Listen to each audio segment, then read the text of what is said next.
Hey sanibonani bafethu. Ninjani niyaphila? Asithembe niyaphila nonke lapha emakhaya noma kuphi lapho nikhona. Mfowethu Mkhonzweni ngibingelelayo kuseni. It's been a while guys.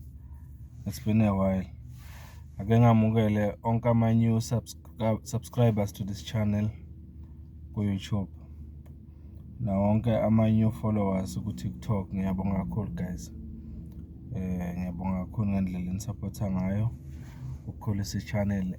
Angiphinde ngicele if ungaka subscribe ukuthi usubscribe, uma ungaka follow kanjalo no TikTok ngiyacela ukuthi upress ufollow sikhulise le channel. Ngiyanibonga kakhulu guys.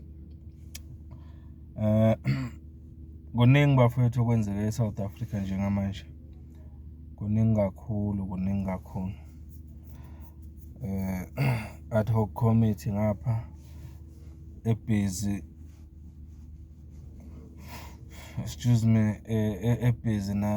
nama witnesses avela phambi kwayo kube ngapha eMadlanga Commission. So kuningi okwenzakala ezweni. Kodwa khona into engifuna nje ukuthi nakuba kwenzeka konke lokho engifuna ukuyiphawula mina ehambisana nawo lama commission noma Madlanga Commission ne-ad hoc committee. Izinto engiyinothisayo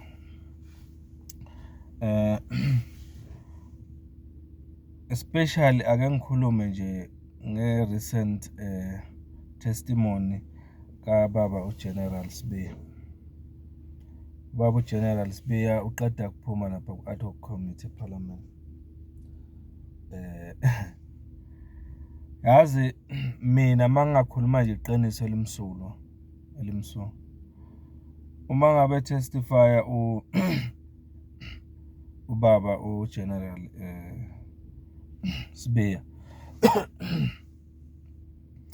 mina lapha angizange ngize ngibone iphoyisa noma angizange ngize ngibone uGeneral wamaphoyisa ngendlela betestify ngakhona. Bengizibonela nje i-comrade le-ANC indlela mina bengibona ngayo. Lapha bekungathi nje testify nje member ye-political party okuyi-ANC futhi.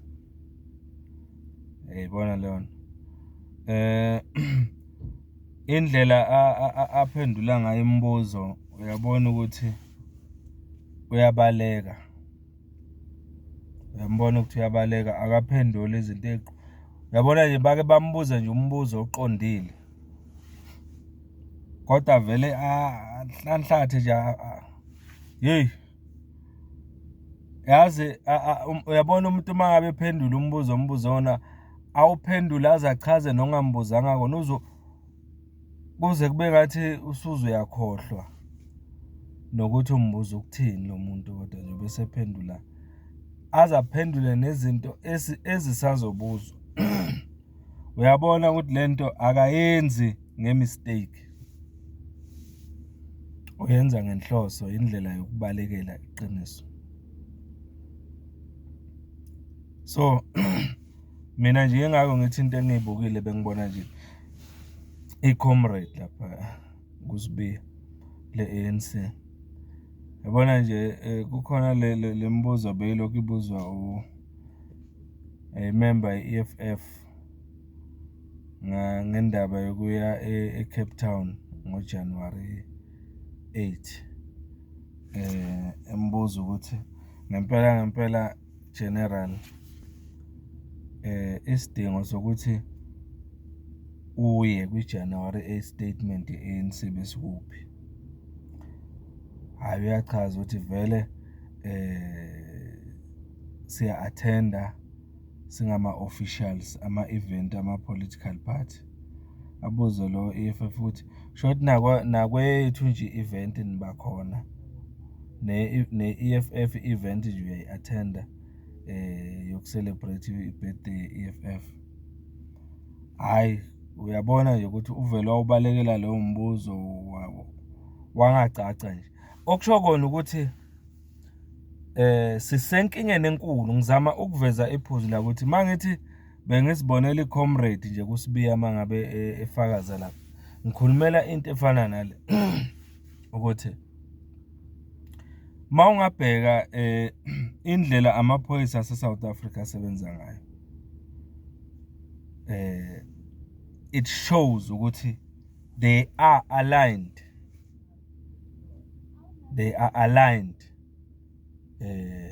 nama-political party somewhere somehow. Ngendlela bekhuluma ngayo uSibiya ifakazelana kahle lento nalento eyashiwo uGeneral Mkhwanazi before ukuthi uye wanothisa ukuthi amaphoyisa amaningi especially ngalesikhathi kuba ne-division kwi-ANC around 2007 laphiyana kuPolokwane conference kuze kuzofomisheka iCOP. Uthi uMkhwanazi lapho uyila kwaqala khona ukuthi ezwe nelanguage yayigijima isebenza even emaphoyiseni ebizana comradeship, okuwukuthi amaphoyisa just like amajaji akufanele ukuthi atholakale ezimbandakanya nezinto zepolitiki noma ebe part of ipolitiki noma ama-political party events and stuff. But uMkhwanazi wakuveza ukuthi wanotice ukuthi kusukela lapho kuza ngapha amaphoyisa amaningi avele aba open ukuthi angama-comrade. Then you ask yourself ukuthi uma kunjalo ngempela kukhona yini into ene-sense engenziwa amaphoyisa? Buka awubuyele kancane ubuke nje indlela bekufakaza ngayo uSibiya. Uyamuzwa uSibiya ukuthi this guy is an ANC member, staunch supporter of the ANC futhi. Even angekasho. In short, ngifuna ukuzama ukuthini la? Ngifuna ukuzama ukufaka emqondweni wethu singabantu base-South Africa ukuthi kupossible yini ngempela ukuthi umuntu angathi member ye-political party bese mhlawumbe uthola umsebenzi wokuba iphoyisa noma isosha noma mhlawumbe ijaji enkantolo, bese leyo muntu uyakushintsha konke ukuthi membership yakhe angasabi active, ake kube nje straight active member of the political party yakhe ahamba nayo. Mina ngokwami it's impossible ukushiya i-political party yakho. Ngoba mawungabheka kahle la uSibiya nje kahle uGeneral Sibiya, masingabheka nje kahle i-testimony yakhe, uSibiya uyasebenzisana ne-ANC, hayi futhi kancane. Lento lena nje le okukhulunywa ngayo interaction yakhe uSibiya noBrown Mokgotsi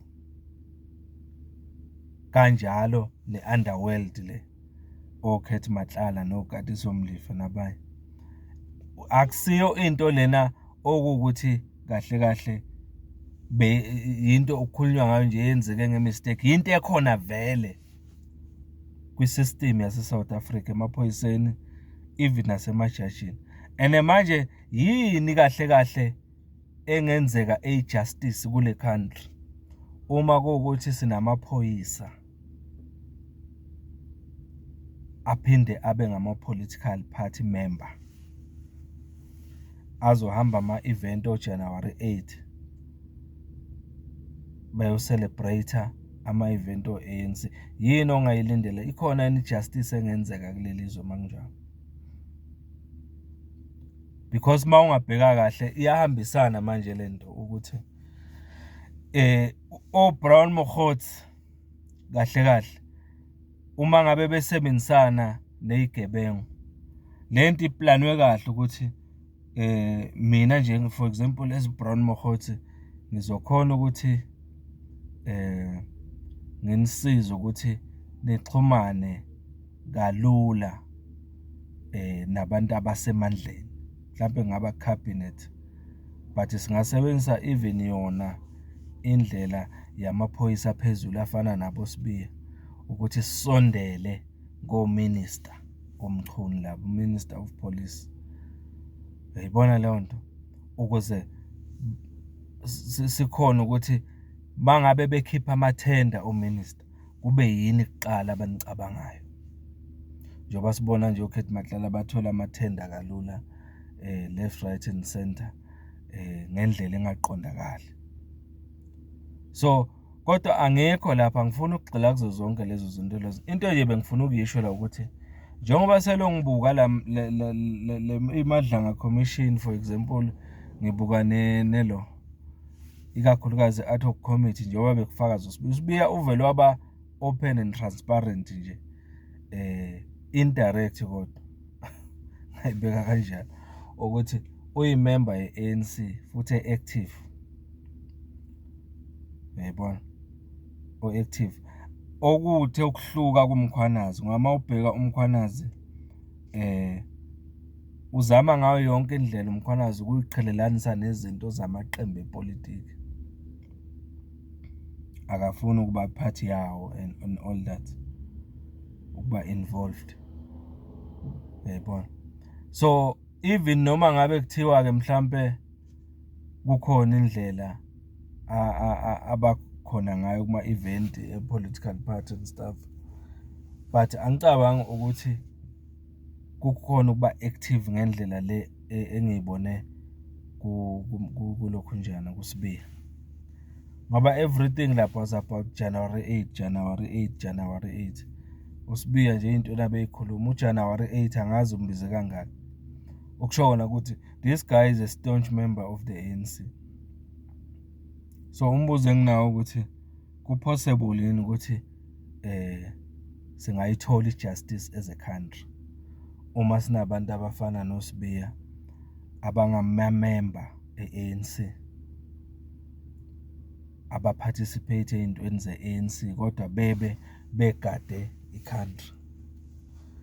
Ngoba kahle kahle nje mangingaconclude mina, ayikho into engathi iyaphatheka mina engathi nje ngiyayithola kwi-testimony kaSibiya engathi isiza i-country, ngoba nendlela bebambuza ngayo lama questions ama-member eParliament, indlela abewa-evade nje, njengoba ngisengishilo enhlanhlathe enza yonke into, ngoba vele wenza ngendlela okwenza ngayo ama-politicians mangabe buza imibuzo.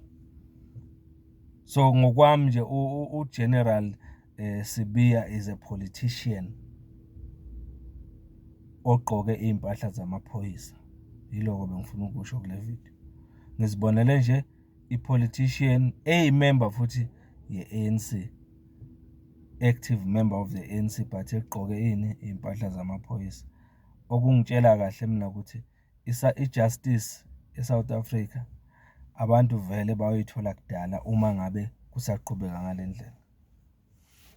And ngiyabona ukuthi kuyinto impossible ngendlela engibuka ngayo ukuthi umuntu angathi member ye-political party bese uyayishiya nje ngokuthi sekufuna agqoke iy'mpahla zamaphoyisa noma agqoke imjiva yokuba ijaji enkantolo.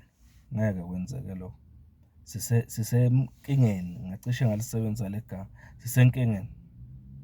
Ngabe siyoyilungisa kanjani? Isengalunga yini? Kungenzeka yini ukuthi ngempela umuntu abe yiphoyisa kodwa futhi angabi active ey'ntweni ze-political party? Is it possible ukuthi umuntu angaba yijaji kodwa futhi angabi active ey'ntweni ze-political party? I don't think mina it's possible.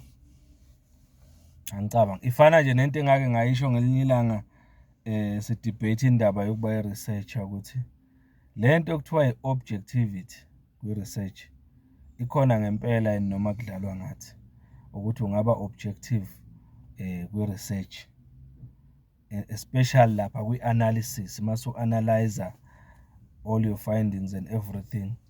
I don't think mina ukuthi objective into ekhona lapho, ngoba lapho kusuke kusebenza your subjectivity.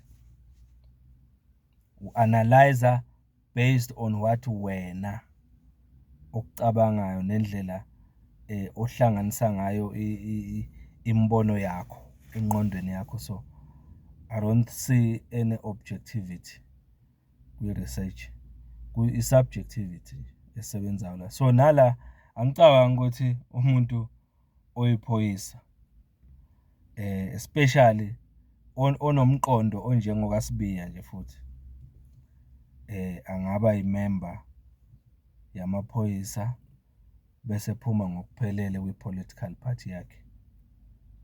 Wena ukubona kanjani? Possible? Ngoba makuwukuthi ku-impossible, shothi isimo siyohlala sinje eSouth Africa, amaphoyisa ayaqhubeka esebenzisana nezigebengu zama-politicians, izwe liyohlala nje.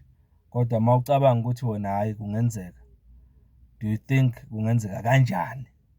Because mina I don't think kungenzeka. Umfoka Mkhonza lo ke siyixoxe bafethu. Niphile, sohlangana kuvidiyo elandelayo. Thank you so much.